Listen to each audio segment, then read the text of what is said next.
Time now 6:43, and we are following developments out of Boston this morning, where police are searching for the second marathon bombing suspect. That's after the first suspect died following a shootout with police in the Boston suburb of Watertown.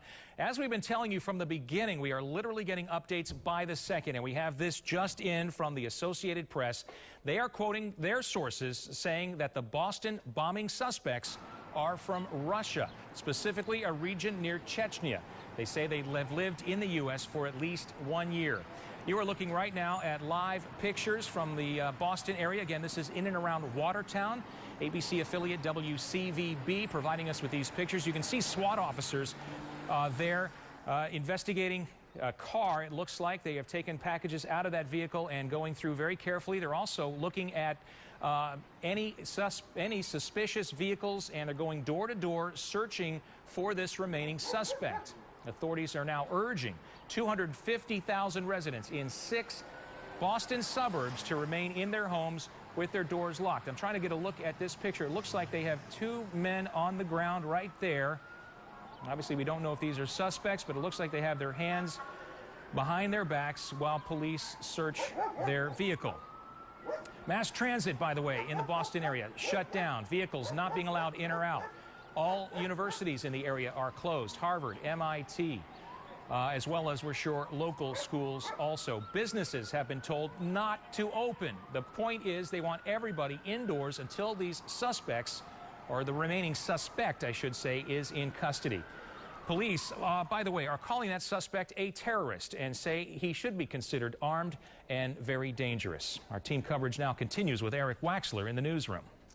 Yeah, Dan, I've been on the phone with Bay Area runners who were there at the Boston Marathon. They're waking up to this news like all of us, that one of the bombing suspects is dead, as is an MIT police officer. Runner Scott Bragan gave me his reaction to these latest developments.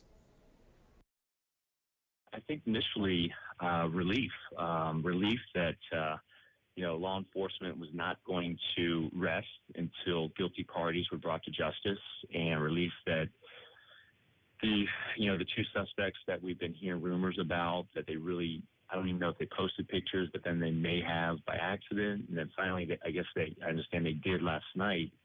And relief that, these 2 suspects, apparently, one I understand has been shot. The sadness that another life was taken on the campus at MIT. I say get these guys, and law enforcement is doing everything in their power.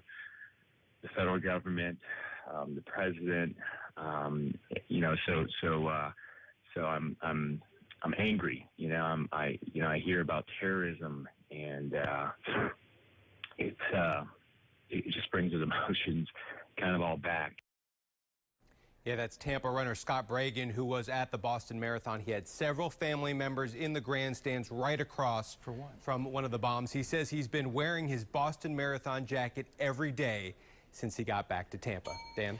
All right, thank you, Eric. And we are continuing to follow those developments out of Boston this morning. Police searching for a second marathon bombing suspect. We're hearing from neighbors now for the first time. Listen to this. It's horrifying to, this my home. I come here all the time. You know what I mean? Like I got my license here.